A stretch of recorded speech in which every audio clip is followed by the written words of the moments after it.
Hello, everyone. Glad you're here with us today. We are at the Iris Respite House, and we have a special visitor with us today, one of our partners of the month, and that is Mary. Hello, Mary. How are you? Good morning. Mary is from the Office of Developmental Supports, and I'm going to have her introduce a little bit about what that is and what you all do. I know it's a big entity of many different paths you can go down for support.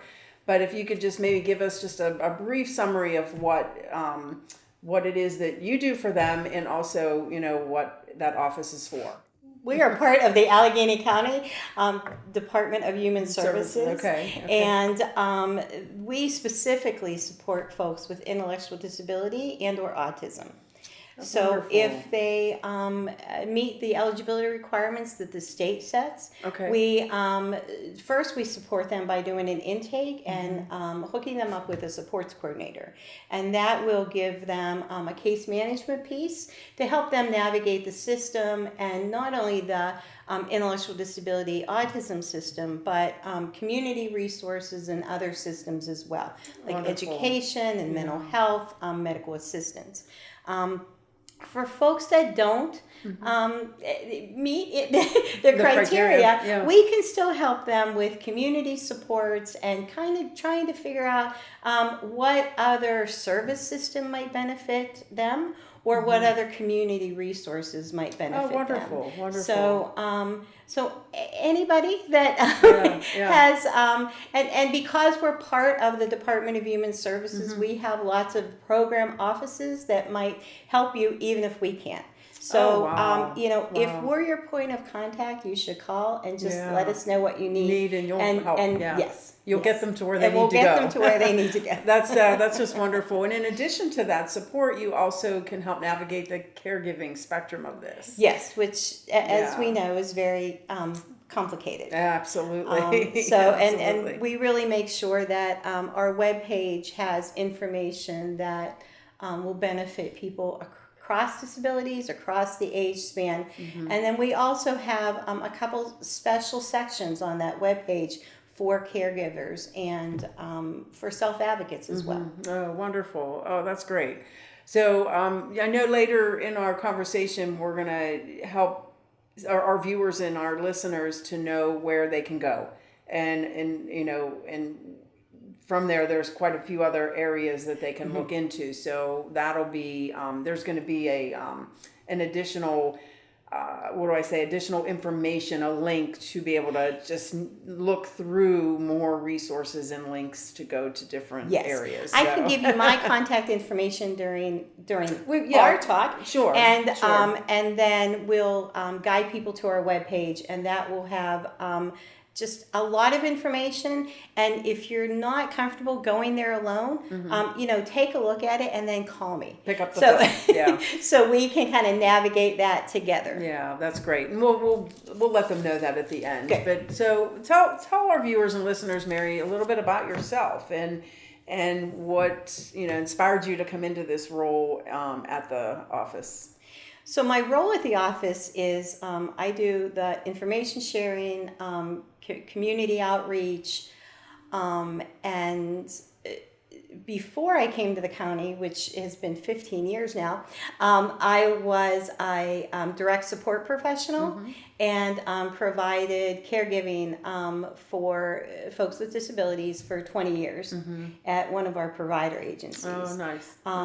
And then I've also been a family caregiver for many years. We know how that for my grandma and then my uncle and my godmother, and it's just the systems are sometimes so hard to navigate. They are. And I really, want to be the resource that I wish I had sometimes in trying to figure out where to go, where to find help. And so we're really invested, we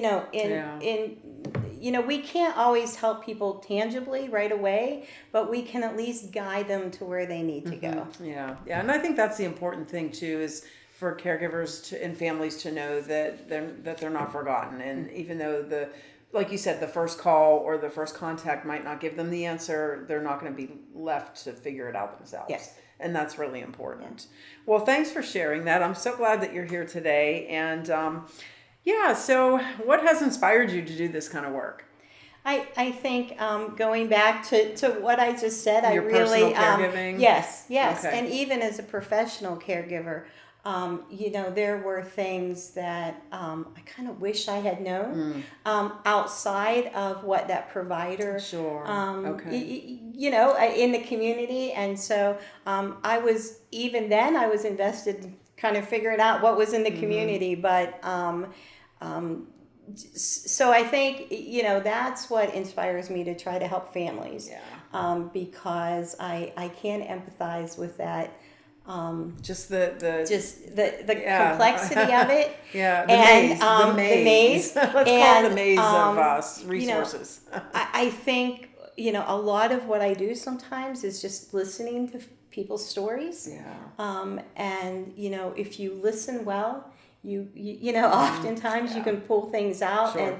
and folks might not even know what they need. Right. But in telling their story, and we find that here too at Hope Grows, is the more that somebody talks about their story, the best you're going to be able to help them navigate. Yes. Because sometimes you don't know what you don't know. Yes. And by talking and telling, somebody else can hear what you're not hearing. Mm-hmm. So, Mary, in your opinion, what do you think are the best resources out there for family caregivers right now? So, I was actually just in a meeting that there were probably 20 professionals on this Zoom meeting, and we were literally talking about resources, and that's great. And we know that the area, not just Allegheny County, but also outside of Allegheny County, is we always say we're rich in resources. Yes. But it doesn't matter if we're not connecting those resources to the right people. Absolutely, I've said that too. Absolutely. So I think right now. If you've got kind of a real person that you that you can call, like at our office, or a case manager, that's great. But if you don't, or if you're looking for something else that they may not know about, there's United Way 211. And again, it's a real person on the other end of the phone, so you can have a conversation about what your needs are. And there is the Allegheny Link. And the links are actually across the state, but there is a specific one for Allegheny County. Okay. And so if you're not in Allegheny County, of course, 211 is still a good resource. And the Allegheny Link can help you find the one in your area, or the PA link. Sure. And then for online resources, there's something called Aunt Bertha.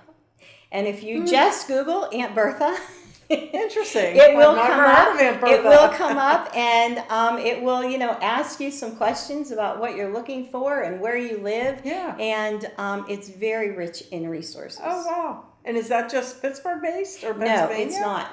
It's at least regionally, okay. And they really are working on getting it statewide. I'm not sure it's statewide now, but it's definitely regional. Yeah, I've never heard of that. Yeah, it's a great resource. Even our organization that's been around for 9 years now, we're still learning. And resources are evolving. They continue to evolve, and what might have been there 6-7 years ago is now something different. Yeah. And so.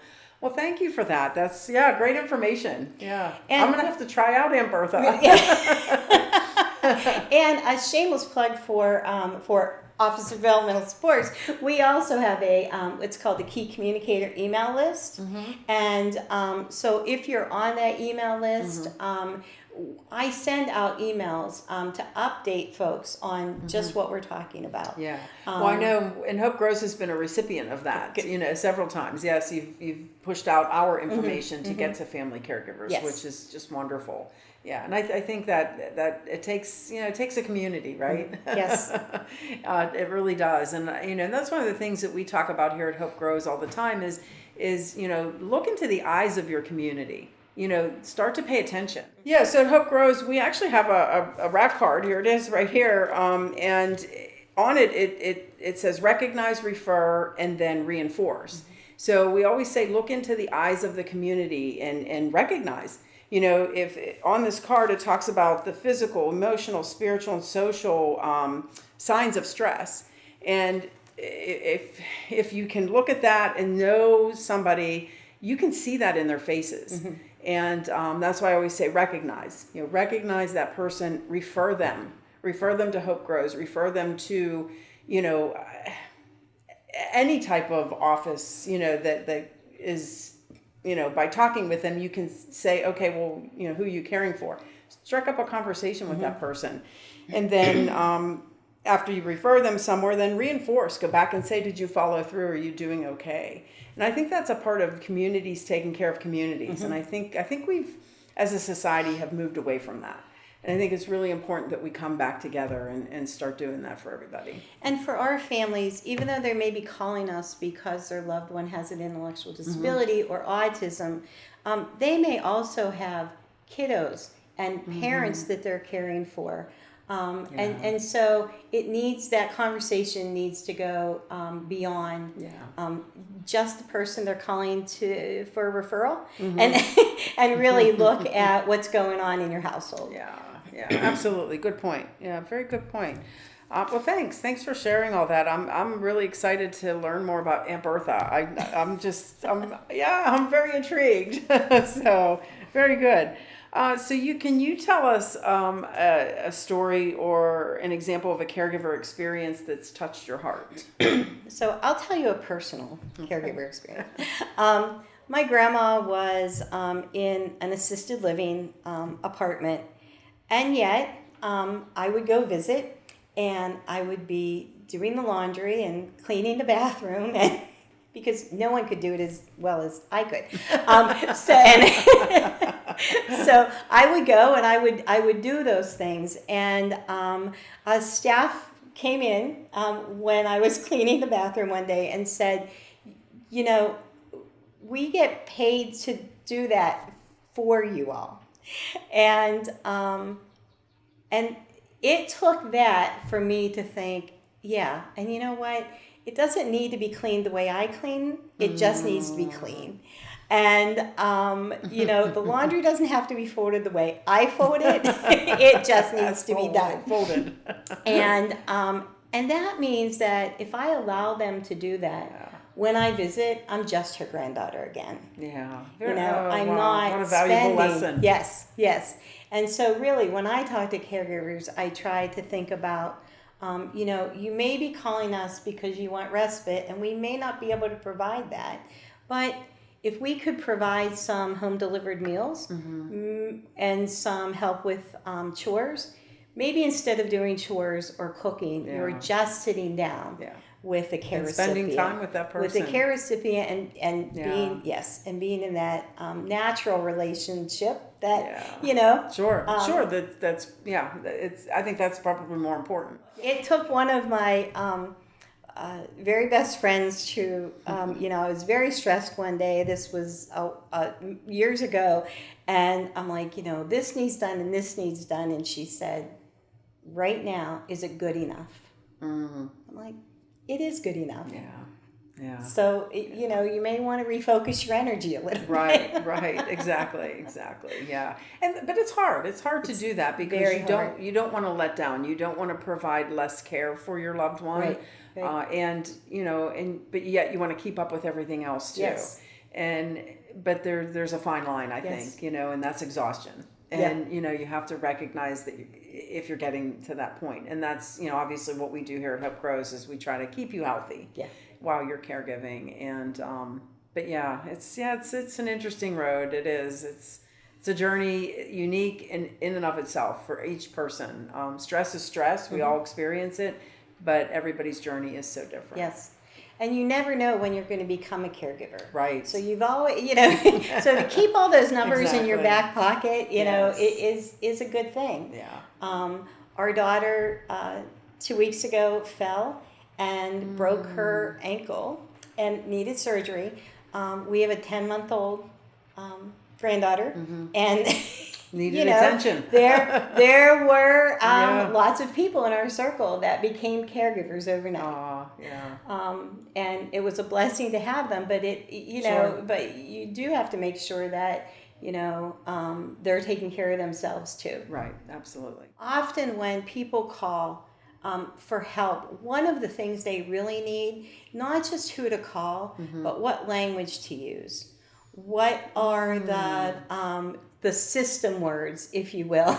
Gotcha. that that we in and of spend, itself, I'm sure, would be hard to navigate. we spend a lot of time. I spend a lot of time with families talking about not just who to call, but when you call them, here's like some of the words that you're going to hear from them and what that means. Things like if you have a case manager through us, you've got a supports coordinator.